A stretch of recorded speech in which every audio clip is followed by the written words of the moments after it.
नमस्कार प्यारे दोस्तों।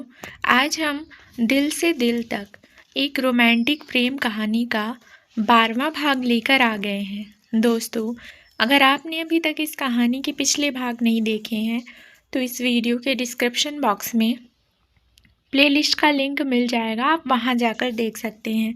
तो चलिए अब हम आगे के भाग को शुरू करते हैं। ये आप क्या कर रहे हैं? हमारा हाथ छोड़िए रिवान जी।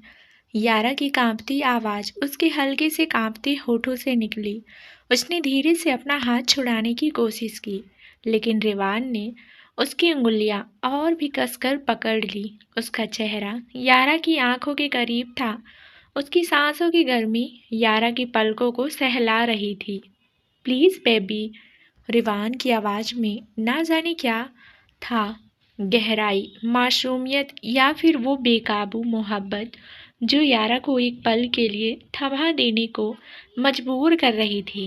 रिवान जी, प्लीज हमें जाने दीजिए। नीचे गुड़िया रानी अकेली है। यारा ने अपनी आवाज को मजबूती से देने की कोशिश की, लेकिन उसकी सिरहन उसकी जिद के पीछे छिपे डर को बयां कर रही थी। रिवान ने अपना चेहरा धीरे से झुकाकर यारा की गर्दन के पास छिपा लिया। उसके शब्द अब उसकी त्वचा पर रेंग रहे थे। माई एंजल, गुड़िया रानी के साथ अभी रीमा होगी। थोड़ी देर, बस थोड़ी देर मेरे पास रहो ना। उसकी फुसफुसाहट में एक बेबस सा आग्रह था। यारा ने एक पल के लिए अपनी आंखें बंद कर ली। उसकी सांसें अब रुक रुक कर चल रही थी। उसके दिल की धड़कनें जैसे रिवान के स्पर्श से तेज हो चली थी, लेकिन फिर भी उसने खुद को समेटते हुए धीरे से कहा, रिवान जी प्लीज।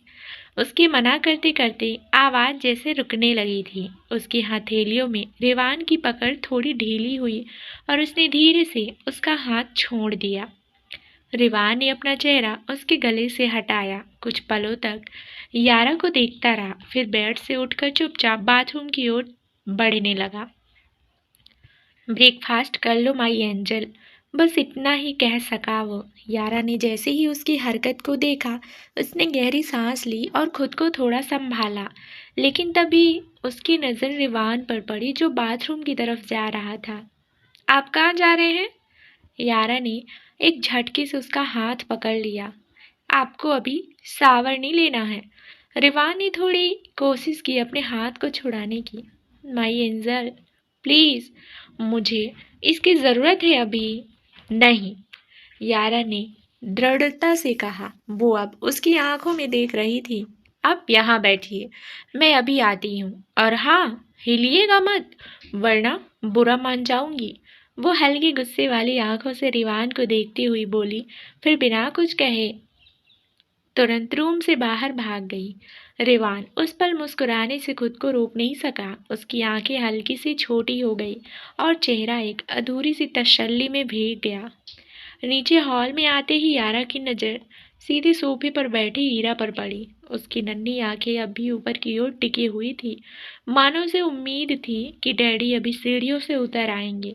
उसकी नन्ही उंगलियां एक बार उठी, फिर धीरे से गिर गई। यारा ने एक पल के लिए अपनी पलकों को झपकाया, फिर तेजी से हीरा के पास आई।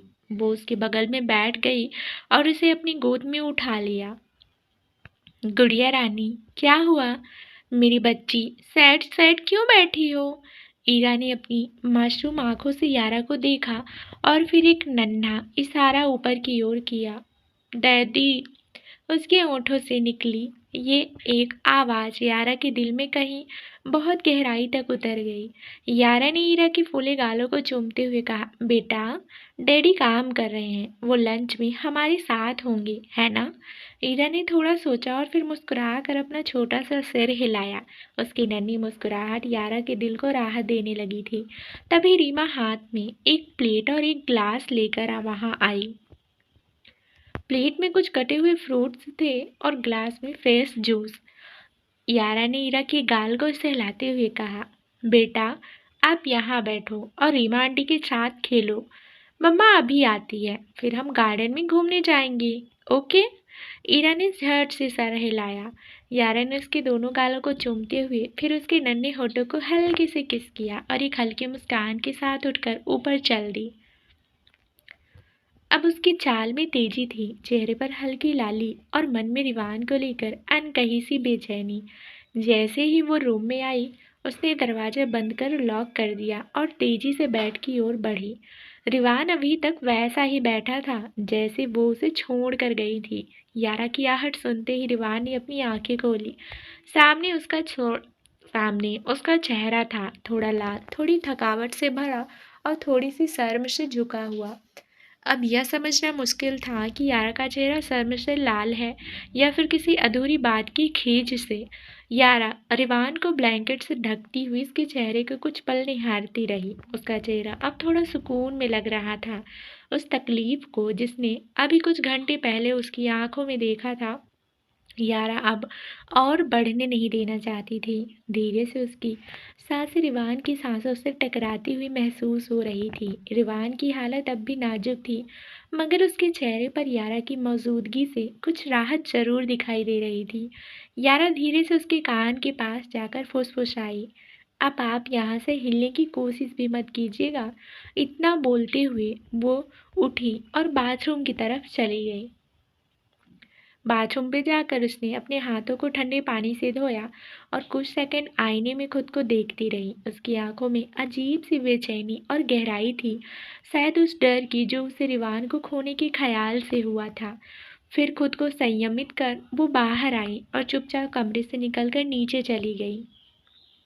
नीचे जाकर यारा ने मेड रीमा को ब्रेकफास्ट तैयार करने को कहा था। अब वो वहीं ब्रेकफास्ट हॉल में बैठे कर धीरे धीरे कर रही थी। हर बाइट के साथ उसकी नज़र बार बार ऊपर की ओर जाती, जैसे रिवान के बिना कुछ अधूरा था। ब्रेकफास्ट खत्म कर वो हॉल में बैठी ईरा को अपनी गोद में उठाती है और उसे लेकर एलान वाला के बगीचे की ओर चल पड़ती है, जहाँ फूलों की महक और सुबह की ताजी हवा में कुछ सुकून था। ईरा उसकी गोद में मुस्कुराती हुई झूलों की तरफ इशारा करती है और यारा उसे झूले पर बैठा देती है। दूसरी तरफ हिम्मत सहल के सिटी कॉलेज के सामने शिवानी रोड की दूसरी तरफ खड़ी थी। उसे कॉलेज के गेट तक जाना था, पर ट्रैफिक का बहाव तेज था जो बेसब्री से लाइट रेड होने का इंतजार कर रही थी। कुछ देर बाद जब ट्रैफिक रुकता है तो वो हल्की सी मुस्कुराहट के साथ रोड क्रॉस करने लगती है, लेकिन जैसे ही वो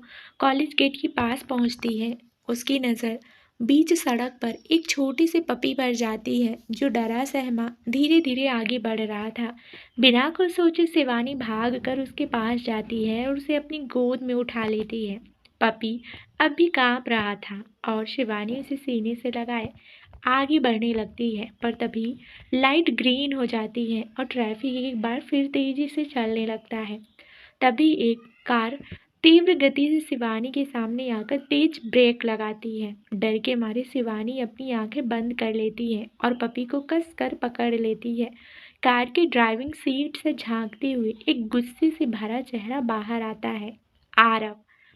उसकी आंखों में गुस्से की आग थी और लहजे में झुंझलाहट। अगर तुम्हें मरना ही था तो मेरी ही कार मिली थी, बेवकूफ़ लड़की। शिवानी, जो अब भी सहमी हुई थी, जैसे ही किसी की आवाज़ सुनती है धीरे से अपनी आंखें खोलती है।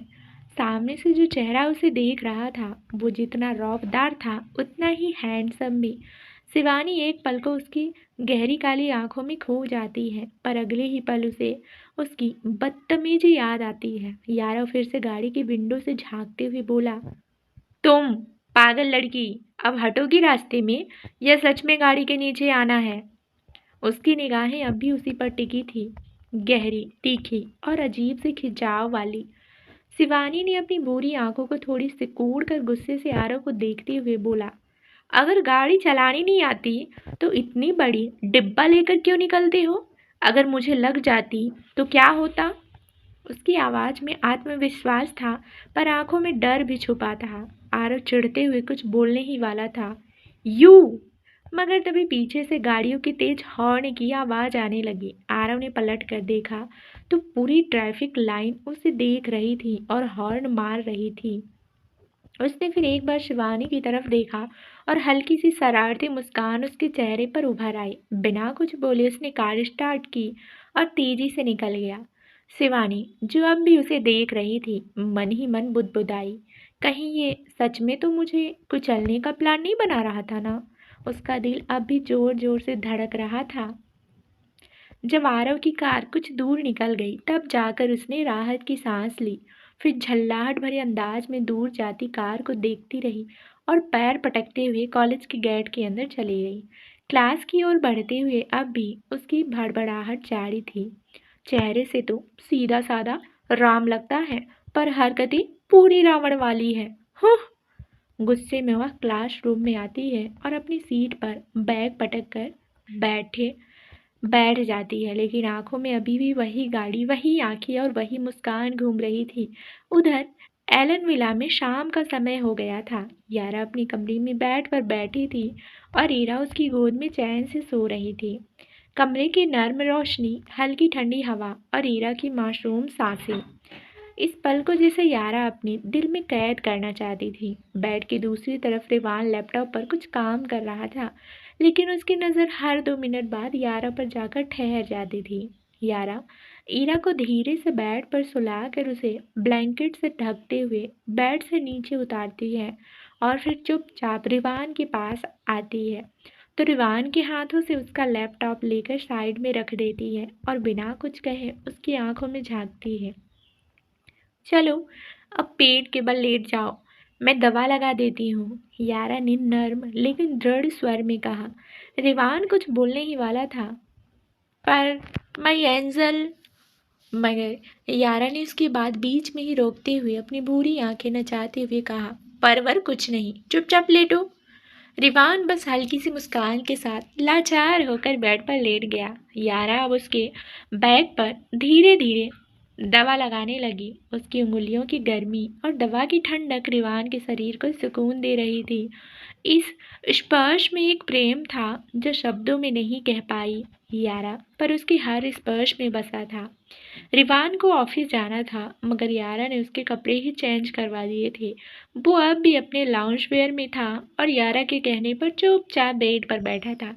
रिवान चाह कर भी विरोध नहीं कर सका। उसके पास अब बस यारा को देखने के अलावा कुछ नहीं बचा था। उस एक लड़की ने एकदम जो कभी एकदम अजनबी थी, आज उसकी जिंदगी का हर सुकून और हर दर्द दोनों बन चुकी थी। रिवान एलन कल से ही अपनी फ्लोर में 1 इंच नीचे नहीं उतरा था।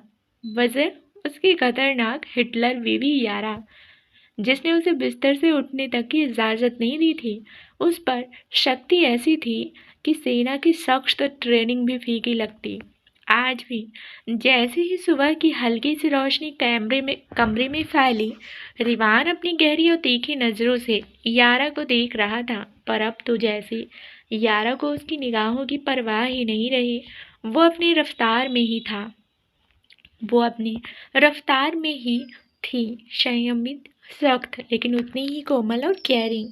यारा, जो अब तक रिवान का डाइट प्लान अच्छे से समझ चुकी थी, हरी पत्तियों की सलाद और वेजिटेबल सूप ऊपर से मंगवा चुकी थी, उसे खुद खाना खिलाती, फिर उसके छोटों पर धीरे धीरे और प्यार से ऑइंटमेंट लगाती, जैसे उसकी हर तकलीफ अपने अंदर उतार रही हो, और फिर जब सब कुछ हो जाता तो उसे सख्त लहजे में धमकाकर कॉलेज बैग उठाती और कमरे से निकल जाती। रिवान, जो अब तक उसके तेवर झेल चुका था, गुस्से और बेबसी में छत को घूर रहा था।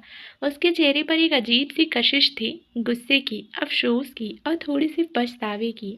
क्योंकि मैंने इस हिटलर से शादी, और अगर कर ही ली तो उससे इतना डर क्यों लगता है मुझे? वो खुद से ही सवाल कर रहा था, पर जवाब किसी के पास नहीं था। वो बस यारा को जाते हुए देख सकता था, कुछ कर नहीं सकता था। नीचे हॉल में ईरा अपने नन्हे हाथों से ब्रेकफास्ट कर रही थी। बगल में उसकी नैनी रीमा खड़ी थी, जो हमेशा उसके साथ रहती थी। ईरा छोटी थी, लेकिन समझदार इतनी कि अपनी प्लेट खुद संभालती थी। यारा जैसे ही उसके पास पहुंची, उसने नन्ही बाहें फैलाई और मुस्कुराते हुए बोली, गुड मॉर्निंग मम्मा। यारा ने उसकी चमकती हुई मासूम आंखों में देखा, उसका माथा चूमा और बगल की कुर्सी पर बैठते हुए मुस्कुराकर बोली, गुड मॉर्निंग प्रिंसेस। मैट ने यारा की प्लेट में गोभी का पराठा, हरी चटनी और ऊपर से गर्मा गर्म गाजर का हलवा परोस दिया। ईरा की नजर जैसे ही उस प्लेट पर पड़ी, वो अपनी कुर्सी से उतरकर फुदकती हुई यारा की गोद में आकर बैठ गई। उसकी आंखों में वो मासूम सी चमक थी। भूख नहीं, मोह था। यारा के खाने का मोह। ईरा का डाइट चार्ट कड़ा था, पर जब नजरें मम्मा के गाजर के हलवे पर अटक जाए तो किस डाइट चार्ट की औकात।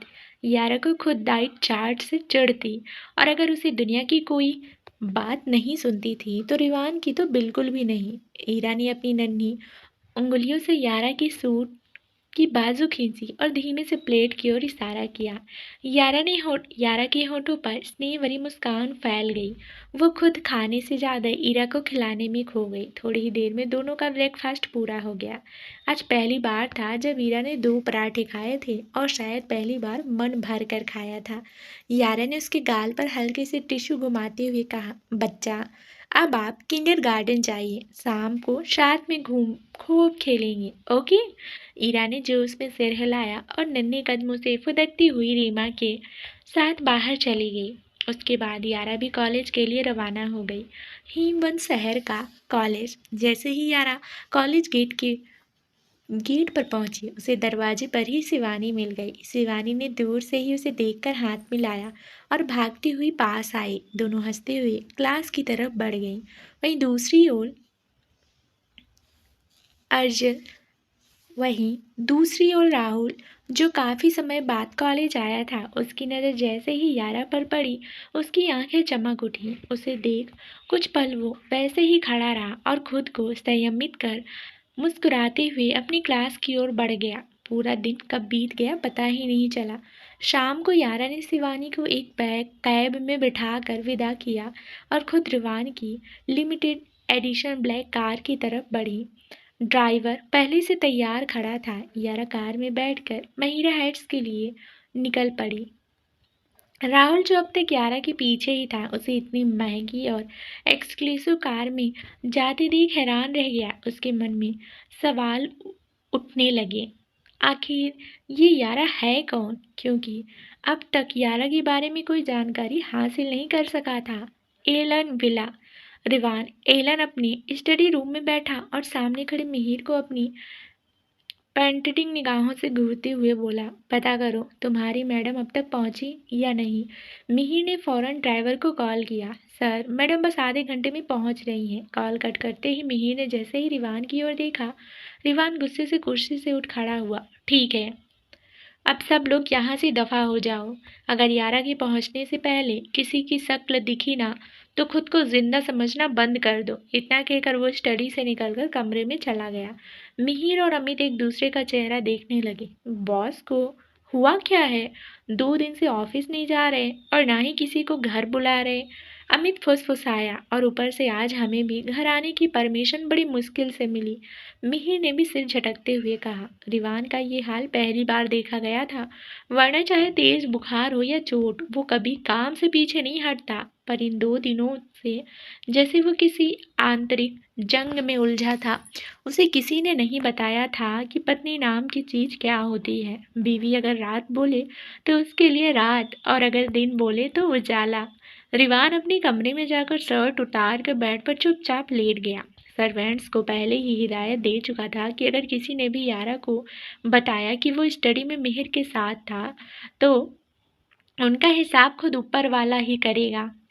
कुछ देर बाद यारा पैलेस पहुंची और सीधे अपने कमरे में चली गई। उसने दरवाजा खोला और देखा रिवान सोया हुआ था। वो धीरे से मुस्कुराई, बाथरूम में गई, जल्दी से फ्रेश होकर कपड़े बदले और वापस आई।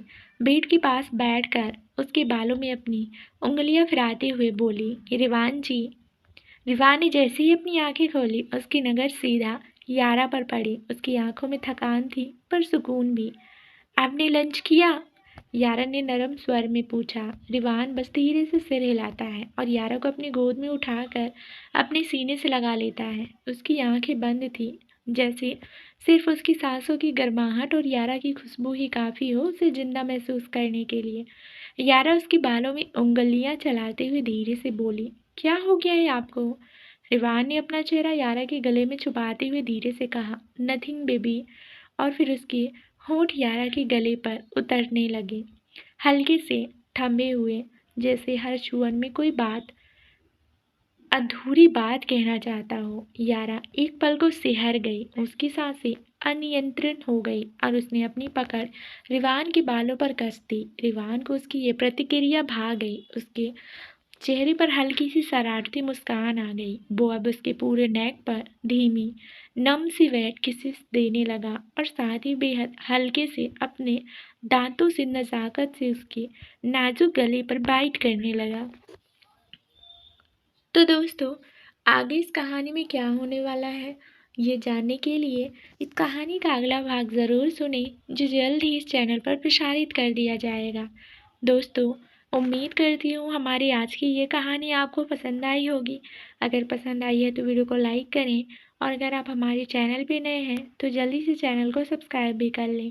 साथ ही बेल आइकन को भी प्रेस करें ताकि मेरी नेक्स्ट कहानी का नोटिफिकेशन सबसे पहले आप तक पहुँचे। धन्यवाद दोस्तों।